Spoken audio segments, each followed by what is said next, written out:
సంతానం కావాలన్న మీ కలను నిజం చేసుకోండి. 49 అంటే సంతానం, 49 అంటే సంతోషం. వివరాలకు సంప్రదించండి. నమస్తే రమ్మగారు. నమస్తే జయ. రమ్మగారు, విక్రమ బేతాళ కథ ఏదైనా ఒకటి చెప్తారా? యాక్చువల్గా ఇవి ఒరిజినల్ కథలనే చెప్పాలి. ఇవి ఎక్కడి నుంచి తీసింది? మన కథా సరిత్సాగరంలో త్రివిక్రమసేనుడి కథ ఒకటి చెప్తారు. విక్రమార్కుడు బదులు త్రివిక్రమసేనుడిగా కనపడతాడు ఆ కథలో. అందులో నుంచి తీసిన కథలే గుణాఢ్యుని కథలుగా చెప్తారు. దీన్ని 2-3 విడిగా కథలుగా రాశారు. మన దగ్గర ఇంచుమించు 2-3 రకాల పుస్తకాలు ఉన్నాయి. కాస్త పేర్లు అటు ఇటు అవుతాయి కానీ కథలు మాత్రం సేమే. పట్టువదలని విక్రమార్కుడు లేదా త్రివిక్రమసేనుడు లోపలికి లడిచాడు, దాన్ని భుజాన్ని వేసుకున్నాడు కళేబరాన్ని. బయటికి వస్తూ ఉంటే దాన్ని ఆశ్రయించుకుని ఉన్న భేతాళుడు ఈ కథ చెప్పాడు. పూర్వం అట ఒక రాజకుమారుడు మంత్రి కుమారుడు పరమ స్నేహితులుగా ఉండేవాళ్ళు. అయితే రాకుమారుడు మంత్రి కుమారుడు వీళ్ళిద్దరూ ఒకనాడు వేటకెళ్ళారు. వేటకు వెళ్తే వేట తమకంతో లోపలికి వెళ్ళిపోయారు. సైన్యం అది ఓ పక్కకి వెళ్ళిపోయింది. వీళ్ళిద్దరూ మాత్రం జంటబాయని పక్షులు కలిసి ఉంటారు. వీళ్ళకి లోపల ఒక పెద్ద కొలను, చాలామంది స్త్రీలతోటి పరివృతంగా ఉన్న ఒక అద్భుతమైన అందగత్తెగా ఉన్న ఒక స్త్రీ కనపడింది, ఒక యువతి. చూడగా చూడగా ఈ రాజకుమారుడు ఆమెతో ప్రేమలో పడిపోయాడు. ఆ అమ్మాయి ఏం చేసింది, ఒక తామర పువ్వు తీసి చెవిలో పెట్టుకుంది, నీలిరంగు కలువని తీసి చెవిలో పెట్టుకుంది. తర్వాత నోరు తెచ్చి పళ్ళు ఇలా తోముకుంటూ చేసింది. తర్వాత ఏం చేసింది, దీన్ని పద్మాన్ని తుంపి తలలో పెట్టుకుంది. పెట్టుకున్నాక గుండె మీద ఇట్లా చేయి పెట్టుకుంది, 2 చేతులు ఇట్లా పెట్టుకుంది. ఏవో సైగలు అవి. రాజకుమారుడికి అమ్మాయి మీదే దృష్టి ఉంది. ఇతను చూస్తున్నాడని మంత్రి కుమారుడు పెద్దగా అతను అలా ఆ ధోరణి కలిగిన వాడు కాదు. అయితే యువతలకు వచ్చేసారు. ఇంకా అక్కడ నుంచుంటే బాగుండదు, చాలామంది స్త్రీలు ఉన్నారు, వాళ్ళకి సైనికులు వాళ్ళు వీళ్ళు కథలు నిలిపించే వాళ్ళు ఉంటారు, వెగటుగా ఉంటుంది. యువతలకు వచ్చాక ఇతనికి ఆ అమ్మాయి గుర్తొస్తుంది. 4 రోజులు 5 రోజులు గడిచాక ఏమిటో దిగులుగా ఉన్నావు అని అడిగాడు మంత్రి కుమారుడు. చెప్పలేను, అక్కడ ఏంటో ఒక అమ్మాయిని చూసాము, చాలా ఇదిగా ఉంది, మనసు అక్కడే తిరుగుతోంది అన్నాడు. అనేసరికి మంత్రి కుమారుడు అన్నాడు, నీకు దొరకంది కాదు ఈ అమ్మాయి అంటే. ఎట్లా దొరుకుతుంది అన్నాడు. ఎందుకు దొరకదు, బ్రహ్మాండంగా సైగలు చేసింది, ఉత్పలం తీసి చెవిలో పెట్టుకుంది అంటే కర్ణోత్పలుడు అనే రాజుగారి రాజ్యంలో ఉంటుంది ఆ అమ్మాయి. తర్వాత పళ్ళు దోమింది బాగా, ఒక దంత వైద్యుడి కుమార్తె, పద్మం తీసి తల్లో పెట్టుకుంది, ఆవిడ పేరు పద్మావతి. 2 చేతులు గుండెల మీద పెట్టుకుంది, నువ్వు నా గుండెల్లో ఉన్నావని నీకు తెలియజేసింది. నువ్వు అర్థం చేసుకుంటే బాగుంటుంది, నీకు అర్థమైందా అన్నాడు రాజకుమారుడు. ఎందుకు అర్థం కాలేదు, నేను అక్కడి నుంచి వచ్చాక నీ మూడ్స్ కనిపెట్టి ఈ వ్యవహారం అంతా కనుక్కున్నాను. కళింగ రాజ్యానికి రాజు కర్ణోత్పలుడు. ఆ కర్ణోత్పలుడి దగ్గర సింహుడు అనేటువంటి దంతఘాటకుడు అంటే డెంటిస్ట్ ఉన్నాడు, రాజుగారి డెంటిస్టు. ఆయనకు ఒక అద్భుత సౌందర్యవతి అయిన పద్మావతి అనే కుమార్తె ఉంది. చూడు 3 పాయింట్లు ఇక్కడ కుదిరినాయి. ఈ అమ్మాయి ఆ పళ్ళ డాక్టర్ గారి కూతురు, ఫ్రెండ్స్ తోటి విహారానికి వచ్చింది. నువ్వు నాకు నచ్చావు అని చెప్పింది నీకు, పద వెళ్దాం అనేసరికి ఒక 20 రోజులు పోయాక వెళ్ళిపోదామని, మళ్ళీ వేటకెళ్తున్నామని చెప్పి మాకెవరు తోడొద్దు మేమిద్దరమే వెళ్తామని వీళ్ళు ఏం చేశారు, కళింగ రాజ్యానికి వచ్చారు. ఆ కర్ణోత్పలుడు రాజుగారు, డెంటిస్టు సంగ్రామసింహుడు, ఆయనకి కూతురు వాళ్ళ భవనానికి దగ్గరలో ఉన్నటువంటి ఒక పూటకోళ్ళ ఇంట్లో దిగారు. ఆ ఇల్లు ఒక ముసలావిడిది. అయితే ఈ పూటకోళ్ళ అవ్వలు, పేదరాశి పెద్దమ్మలు వీళ్ళంతా రాజకుటుంబంతో పరిచితులుగా ఉంటారు. చాలా మన ఈ కథల్లో అలాగే కనపడతారు. దేశాల కథలు తెలుసుకుని రాజకుమార్తెలకు చెప్పటాలు అవన్నీ జరుగుతాయన్నమాట. అయితే వీళ్ళు నిదానంగా కనుక్కున్నారు. కనుక్కొని ఈ దంతఘాటకుడు ఒక ఆయన ఉన్నాడు కదా, వాళ్ళకు ఒక కుమార్తె ఉందని విన్నాం, చాలా అందగత్తట, ఏమిటవా అని కనుక్కుంటే, అవును ఆయన, ఆ పిల్ల దగ్గరే నన్ను పనిలో పెట్టారు, నాకు బట్టలు బాగుండలేదు, అప్పుడప్పుడు వెళ్ళాలి, నేను నిజానికి వెళ్ళి పిల్లని చూసొస్తూ ఉండాలి.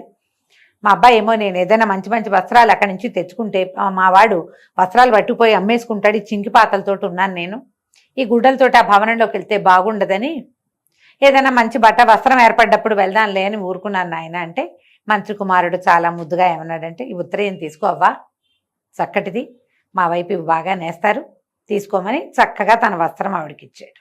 నువ్వు ఒక్క పని చెయ్యి, ఈ దంతఘాటకుడి భవనానికి వెళ్ళు, ఆ పద్మావతి దగ్గరికి వెళ్ళి నువ్వు అడవిలో ఒక రాకుమారుడిని చూసావు కదా, అతను నీ కోసం వచ్చి ఊళ్ళో ఉన్నాడని చెప్పవా అన్నాడు. అనేసరికి సరే ఈ అమ్మాయి ఏం చేసింది, ఈవిడ వెళ్ళిన తర్వాత 2 గంటల్లో గబగబా వచ్చేసరికల్లా ఆశ్చర్యపోయారు. ఏం జరిగింది అని అడిగారు. అడిగితే ఏమిటి ఆయన, మరి ఆ పిల్ల కర్పూరంలో చేతులకి కర్పూరం రాసుకుని గుండెల మీద కొట్టింది 2 చేతులతోటి.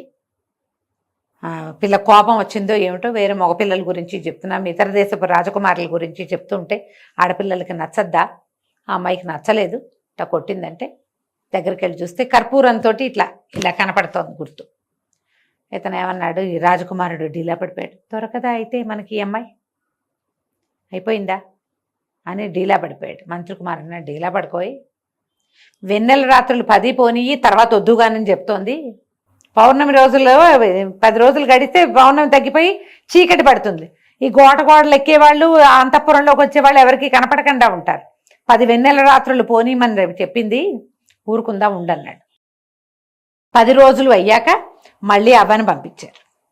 అవ్వ మళ్ళీ వెళ్ళి మాట్లాడరా, రాజకుమారుడు ఇక్కడే ఉన్నాడని చెప్పు.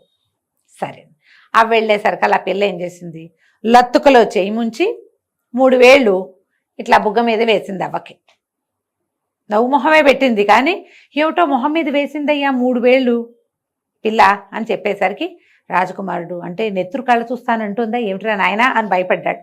మంత్రి కుమారుడు అన్నాడు, కాదు అమ్మాయి రజస్వలుగా ఉంది, 3 రోజులు ఆగిరా అంటోంది, ఈ 3 రోజులు అవని చెప్తానన్నాడు. 3 రోజులు అయ్యాక మళ్ళీ అవని పంపించారు. వీళ్ళు ఏం చేశారు, ఈ లోపల రాజకుమారుడు మంత్రి కుమారుడు ఇద్దరే వచ్చారు. వీళ్ళేమి ధనము దశకము తెచ్చుకోలే, సైన్యం లేదు, ఎవరు లేరు. ఒంటి మీద ఆభరణాలు ఉంటాయిగా, చక్కగా ఆభరణాలు అమ్మేసి అవ్వకి బట్టలు కొని ఆవిడని పోషించారు బాగా. వీళ్ళు ఆహార పదార్థాలకి డబ్బులు ఇచ్చేశారు, ఆవిడన్నీ పట్టుకొచ్చి వీళ్ళతో పాటు ఆవిడే తింటుంది సంతోషంగా, హాయిగా ఉంది. సరే ఈ 3 రోజులు గడిచాక మళ్ళీ పంపించేసరికల్లా ఈ అవ్వ వెళ్ళిన రోజు ఏమైంది, మదపుటేనుగు రాజుగారి పట్టపుటేనుగు మదం ఎక్కి రోడ్ల మీదకి వచ్చేసేసరికి ఈవిడేం చేసింది, రాజకుమార్తె ఈ దంతఘాటకుడి కూతురు పద్మావతి, రాజకుమార్తె అనకూడదు పద్మావతే, ఇవి రోడ్డంతా హడావిడిగా ఉంది, దారంతా, నిన్ను ఓ పని చేస్తాం, పీటకి తాడు కట్టి 2 వైపులా నిన్న పీట మీద కూర్చోబెట్టి గోడ మించి దింపుతాం, నువ్వు ఉద్యానవనంలో దిగి ఆ తర్వాత చెట్టెక్కి తర్వాత గోడెక్కి ఆ గోడ మీద నుంచి దిగెళ్ళిపో అవ్వా అని చెప్పింది. ఈవిడ వచ్చేసింది. కానీ ఆ అమ్మాయి తనకేం చెప్పిందో పద్మావతి ఆ లిస్ట్ అంతా చెప్పింది. అంటే నువ్వు గోడెక్కి తర్వాత చెట్టెక్కి దిగితే పీట ఒకటి ఉంటుంది, నువ్వు ఆ పీట ఎక్కితే నిన్ను లోపల తీసుకుంటామని చెప్పింది. మంత్రి కుమారుడు అన్నాడు, నీ పంట పండింది పో, చక్కగా రాజకుమారి దగ్గరికి వెళ్ళిపోదు కానీ, ఈ అమ్మాయి దగ్గరికి పద్మావతి దగ్గరికి వెళ్ళిపోదు కానీ, రాత్రి మాట మణిగాక ముందు కోట గోడ ఎక్కు, గోడ మీద నుంచి చెట్టు మీదకి వెళ్ళు, చెట్టు దిగి కొంచెం నడవంగానే మళ్ళీ అంతఃపురం గోడ వస్తుంది, అక్కడ ఒక పీట వేళ్లాడుతుంటుంది, దాని మీద కూర్చో, అంతే. దిగేది వెళ్ళిపోయాడు రాజకుమారుడు. గోడ ఎక్కాడు, చెట్టు ఎక్కాడు, దిగాడు. అక్కడికి అంతఃపురం గోడ దగ్గరికి వెళ్తే అక్కడ ఒక పీట వేళ్లాడుతుంది, పీట మీద మనిషి కూర్చోగానే పీటను లాగేశారు పైకి, వెళ్ళిపోయాడు పైకి. హ్యాపీగా పద్మావతి తోటి ఉండిపోయాడు. రోజు వెళ్ళేవాడు వచ్చేవాడు, ఇదే మార్గం. మళ్ళీ వెన్నెల ఎక్కేదాకా నడిచింది. 5 రోజులు 4 రోజులు గడిచాక అయితే ఏమంది, ఏదో కబుర్లు చెప్పుకుంటూ ఉంటే నా స్నేహితుడు నాతో పాటు వచ్చాడు, అతను అవ్వ దగ్గర ఉన్నాడని చెప్పాడు. అప్పుడు ఈ అమ్మాయి అడిగింది, ఏమిటి స్నేహితుడిని తీసుకొచ్చావా అని బట్టి, మరి లేకపోతే వాడు లేకుండా నేనేటా వస్తాను, నువ్వు చేసిన సైగలన్నిటికీ వాడే అర్థం చెప్పాడు నాకు, నేను నిన్ను ప్రేమించాను కానీ నీ సైగలు నాకు అర్థం కాలేదు, వాడు చండ ప్రచండు, వాడు చాలా తెలివి, నీ సైగలకు అర్థం వాడే చెప్పాడు అనగానే ఈ అమ్మాయికి అర్థమైంది. సరే ఏమంది, అలాగా నీ స్నేహితుడు నాకు సోదర సమానుడు, రేపొద్దున పాయసాన్నం పెట్టి తాంబూలం ఇస్తాను అతనికి అన్నది. సరేనన్నాడు. సరే పంపించు, అవ్వ దగ్గరే ఉన్నాడని చెప్పాడు. తెల్లవారి పొద్దున అబ్బాయి వెళ్ళిపోయాడు, తెల్లవారుజామునే దిగెళ్ళిపోయేవాడు.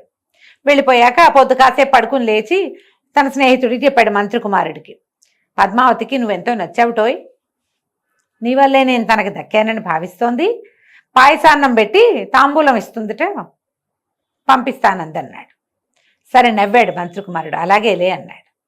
కాసేపు అయ్యాక ఓ చెలికత్తి వచ్చింది, వేడి వేడి పాయసం పట్టుకొచ్చింది, తాంబూలం పట్టుకొచ్చింది.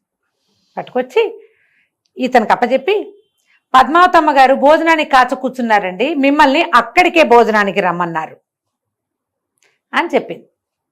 అంటే పంపించిన భోజనం ఇతనికి నువ్వు తినద్దు అని. ఈ మంత్రి కుమారుడికి నవ్వొచ్చింది. చేలికత్తెకి, ఇదిగో నేను స్నానం సంధ్య ముగించుకుని తింటాను, నువ్వు వెళ్ళమని పంపించేశాడు. పంపించాక స్నేహితుడు చెప్పాడు, మిత్రమా నీకు ఒక తమాషా చూపిస్తాను ఉండని. వాకిట్లో ఒక కుక్క ఏదో తిరుగుతుంటే దాన్ని జూ అని పిలిచి ఈ పాయసాన్ని చిన్న బౌల్లో పోసి అక్కడ పెట్టాడు. ఆ పాయసం తిన్న కుక్క గింగిరాలు తిరుగుతూ పడి చచ్చిపోయింది. రాజకుమారుడు ఆశ్చర్యపడి, ఇదేమిటి ఈ వింత, విషాహారం ఎందుకు పంపించింది పద్మావతి నీకు అనేసరికల్లా, అది కాదోయ్, నీకు క్లోజ్ ఫ్రెండ్ ఒకడు ఇక్కడ ఉన్నాడు అంటే తన మీద మోజు తీరిపోయాక నిన్ను నేను తీసుకెళ్ళిపోతాను అనుకుంటోంది ఆ అమ్మాయి. నన్ను నమ్మట్ల. ఇంత తెలివిగలవాడు తనకి నామం పెట్టి నిన్ను తీసుకుపోతానని నా పీడ విరగడి చేసుకుంటే నువ్వు చచ్చినట్టు ఇక్కడే ఉండి, ఎందుకంటే నువ్వు తెలివి లేదని నువ్వే చెప్పేసావు కదా, అది అమ్మాయి తెలివి అనేసరికల్లా రాజకుమారుడు అన్నాడు, ఎట్లా తీసుకెళ్ళాలి ఈ అమ్మాయిని మనం అన్నాడు. నేను చెప్తాను ఒక మంచి పని అని. అక్కడ అటు ఇటు చూసి బజార్ వెళ్ళి ఒక చిన్న ఇంత త్రిశూలం తీసుకొచ్చాడు. ఆ త్రిశూలం ఎట్లా ఉంది, కొంచెం కాడ పట్టుకుంటే కరెక్ట్గా ఇలా ముద్రేయటానికి వీలుగా ఉందన్నమాట. ఇవాళ రాత్రి నువ్వు పైకి వెళ్ళి బాగా తాగిచ్చు ఆ అమ్మాయిని, ద్రాక్షాసవం, ఒళ్ళు తెలియకుండా పడుకుంటుంది. ఈ త్రిశూలాన్ని అక్కడ ఉండే దీపం మీద కాల్చి నడుం మీద వాత పెట్టు, ముద్ర వేసి వచ్చేసి తర్వాత చెప్తాను అన్నాడు. సరే, రాజకుమారుడు ఆ అమ్మాయిని ఏమనలా. వీడు ఎలా చెప్తే అలా చేస్తాడు, తన స్నేహితుడు చెప్పినట్టు చేస్తాడనమాట. రాత్రికి మళ్ళీ కోటలోకి వెళ్ళి అంతఃపురంలోకి శుభ్రంగా ఇద్దరు కబుర్లు చెప్పుకుని ద్రాక్షాసవం బాగా తాగిచ్చాడు. ఒళ్ళు తెలియకుండా అమ్మాయి పడుకోగానే ఆ త్రిశూలాన్ని కాల్చి నడు మీద వాత పెట్టి వచ్చేసాడు. వచ్చేటప్పుడు ఏం చెప్పాడు అతను, పద్మావతి ఒంటి మీద నగలన్నీ ఒలుచుకునిరా, అమ్మాయి పెట్టుకుంటుంది, ఏవో ఉంటాయి రాత్రిళ్ళు పడుకునేటప్పుడు కూడా కొంచెం ముత్యాల దండలని గాజులని ఉంటాయి కదా, ఆ గాజులు, కర్ణోత్పలాలు, మెళ్ళలో ఉండేవి, నడుముకు ఉండేవి సాధనాలు పుచ్చుకొచ్చేసి అన్నాడు. అమ్మాయి నిద్రపోతోంది కదా, వాత పెట్టేశాక ఈ నగలు 4 ఒలుచుకుని మూట కట్టుకుని కిందకి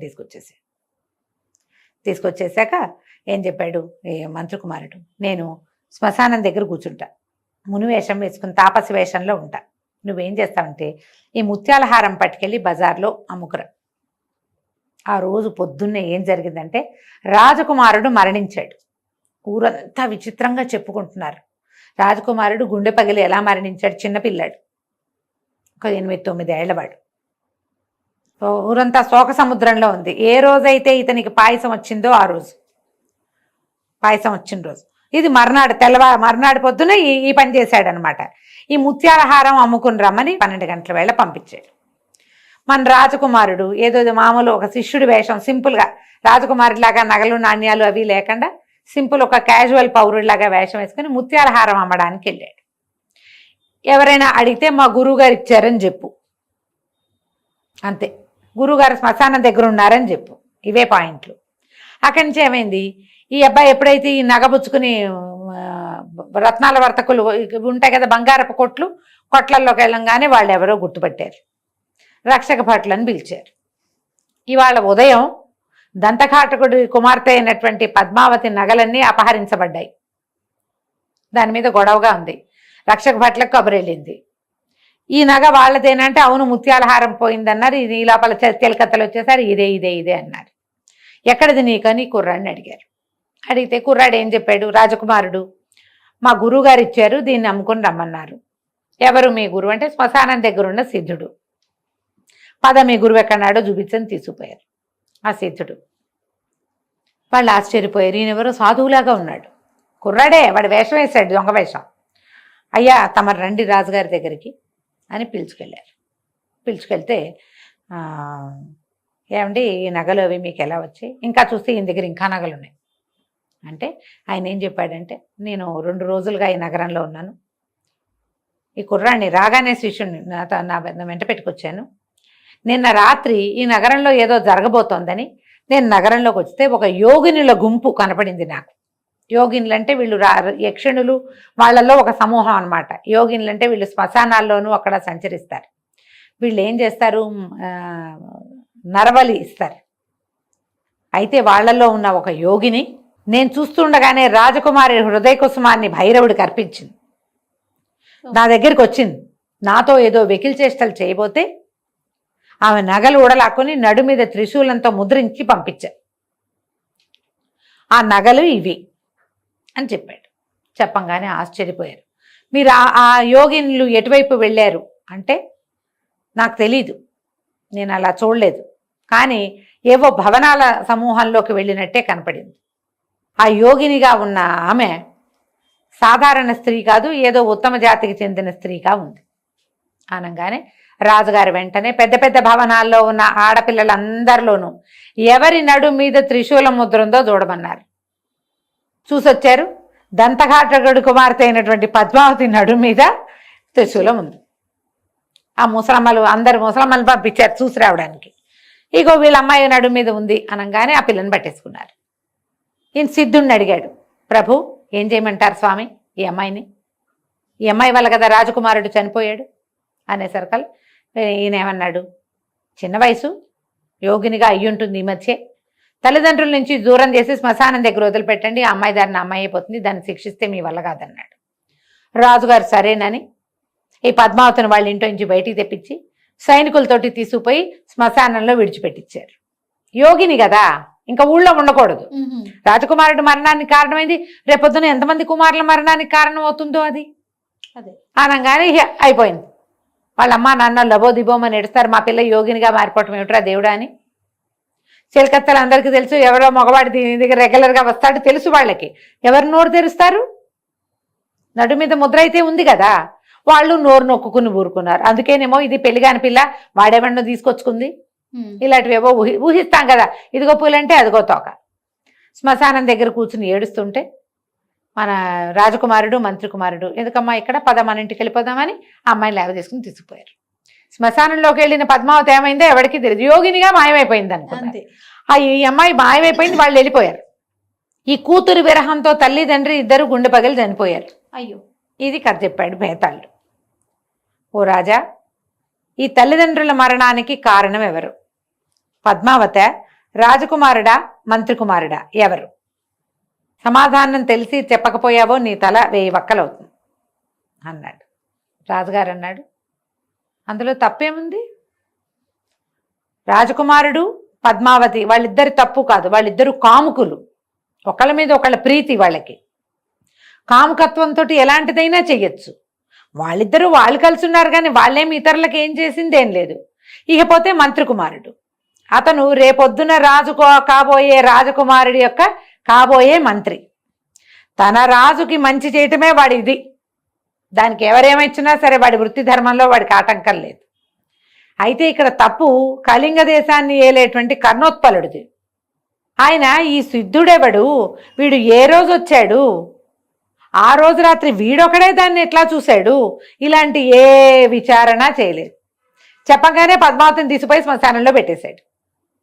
ముందు వెనక ఆలోచించద్దు రాజు అయిన వాడు. కాబట్టి ఈ తల్లిదండ్రుల మరణానికి ఏదైనా పాపం అంటూ జరిగి వస్తే అది కర్ణోత్పలుడి అకౌంట్లో పడుతుంది. పద్మావతి తప్పు లేదు, రాజకుమారుడి తప్పు లేదు, మంత్రి కుమారుడిది తప్పు లేదు, వీళ్ళని కలిపిన ఆ ముసల్దానిది తప్పు లేదు, ఎవరివి తప్పులేవు. తప్పంతా కర్ణోత్పలుడిది. తమ ఊళ్ళోకి ఎవరు వచ్చారో ఎవరు పోయారో ఆ లిస్ట్ అంతా తీయించద్దు. లాండ్ ఆర్డర్ లేదు అక్కడ. రాజుగా పనికిరాడు కర్ణోత్పలుడు అనగానే బేతాళుడు శభాష్ అన్నాడు, చాలా బాగా చెప్పావు, కానీ నువ్వు మౌనభంగం చేసావు కదా, నేను వెళ్ళిపోతున్నాను, ఇదే నిజం అని చెప్పి మళ్ళీ శవంతో సహా చెట్టెక్కాడు. బేతాళుడు చెట్టెక్కాడు, ఈయనేమో వెనక్కి నడవటం మొదలుపెట్టాడు. కథ పాయింట్ చూసావు ఎట్లా వచ్చిందో? చాలా బాగుంది. ఇలాంటివి ఒరిజినల్ కథలు చెప్పుకుందాం కొన్ని. తప్పకుండా రమ్మగారు. నమస్తే. నమస్తే జయ.